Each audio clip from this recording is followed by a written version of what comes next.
I will try to keep it short. As already been said, the intra-EU mobility is the key to have a successful EU blue card. I mean, if you do not have in the EU blue card reform attractive intra-EU mobility provisions, we can question whether it's still useful to move on, apart from the fact that you may have otherwise some minimum harmonization. But the question is, I mean, the intra-EU mobility is the key. As already said, that it's the key because not only, I mean, that's the only thing that can be realized at EU level. All other, I mean, admission criteria, all other things linked to an immigration scheme can be realized at national level. The only thing for which we need the EU is the facilitation of the intra-EU mobility. I mean, not the only thing, but now the intra-EU mobility, I think, is crucial in the EU blue card reform for both the business and the individuals.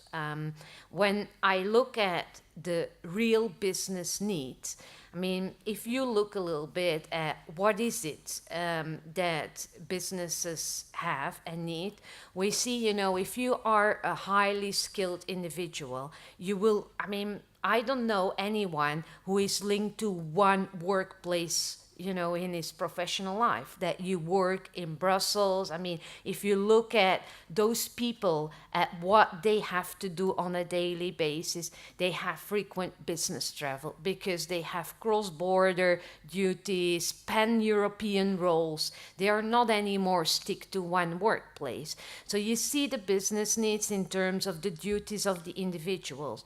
You see also because the choice of the individuals. I mean, I choose to live there where I have an international school. I mean, commuter assignments, working in one country, living in another country. You have everything which is linked to training. As I said, for young graduates, the training program, but you see also in business, the lifelong learning, you know, upskill people.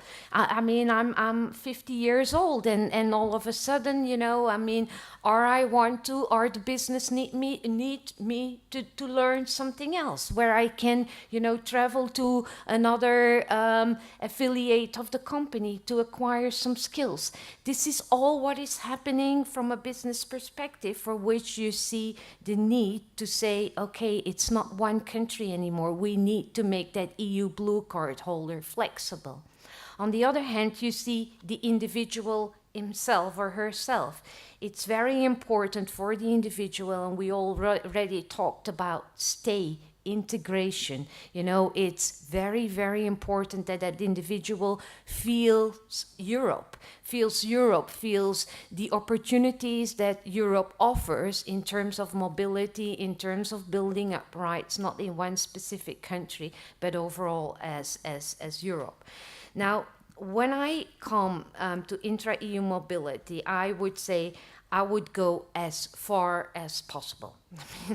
From a business perspective, for me, there are no limitations. There are no limitations if I'm an EU blue card holder and I have an employment contract with a company in country A, and I need to travel to another country within the framework of my employment contract. For whatever I'm going to do there, whether I'm going to have trainings, whether I'm going to, to work, or whether I'm going to have meetings. I mean, I'm covered by my employment contract, and my employer and myself, we agree for me to do those duties wherever they take place. Why should there be a limitation? Why should there all of a sudden be borders, country borders? How long it even takes, because we're looking at type of activities, we're looking at duration. Why should it be limited to 90 days? Because there are Schengen rules? I don't think so, because we didn't take into account the Schengen rules when we did make the ICT regulation.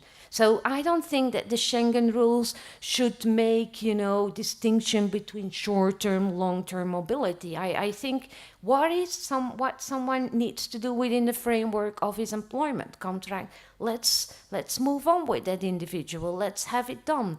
I mean, okay, I understand member states' fear for social dumping and salary threshold, but that's something that we can work. I mean, even in the ICT directive, you can install notification procedures so that member states can have those people on their radar, so that there is no, I would say, this social tourism or whatever, So I don't think that's a problem. That's not a problem for business either to notify if that creates, the flexibility of the intra-EU move.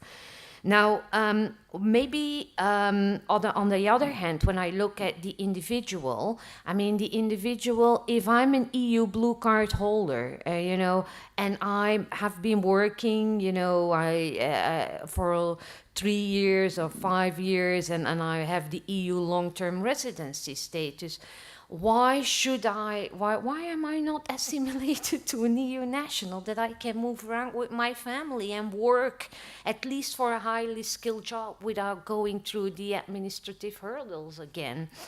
But that's my opinion. Now, what I see now in the EU blue card, which is for me, very, very worrying, is that the EU blue card intra-EU mobility provisions are more restrictive than the provisions that we have in the ICT Directive. And my colleagues will talk about the ICT Directive later on, but the ICT, for your understanding, are the intra-corporate transferees. Those are the individuals that are temporarily seconded from abroad to the EU.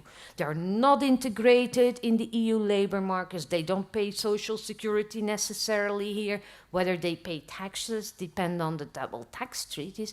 But those people, they have more favorable provisions than we have here for the EU blue card holders. And this is for me, and I know this is a political compromise, but, we should not, give a more preferential treatment to those for which, to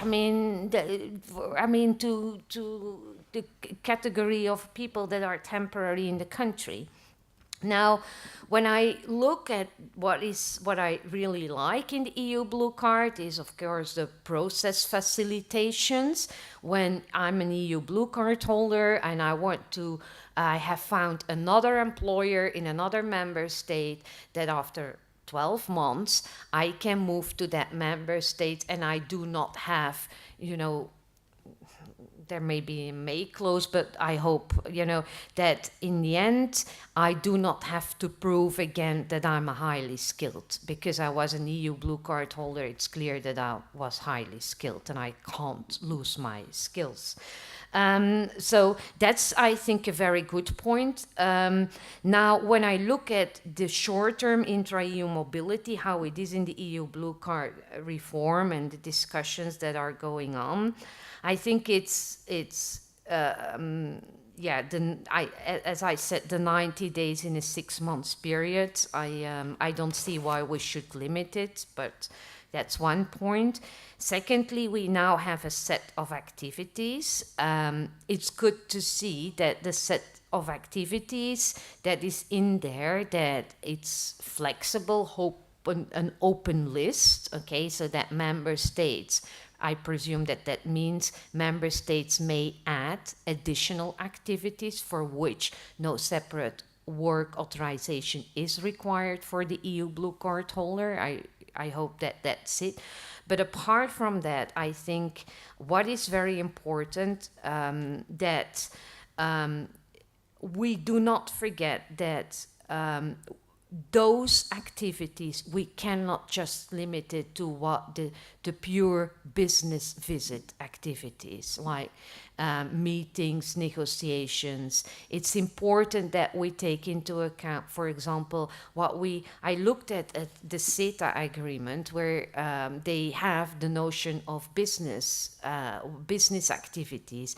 It's business activities, for example, a set of business activities in terms of meetings and research and design and training, but also business activities, for example, for the setup of a company for investment purposes. If I want, I'm an EU blue card holder and my employer wants to expand in another EU member state, can I not just go there and help with the setting up of the company? So for investment purposes, I also would like, and this is what we see also the feedback from companies, if a company has an EU blue card holder and that individual needs to provide services in another EU member state, is it intra-group or is it, with a client?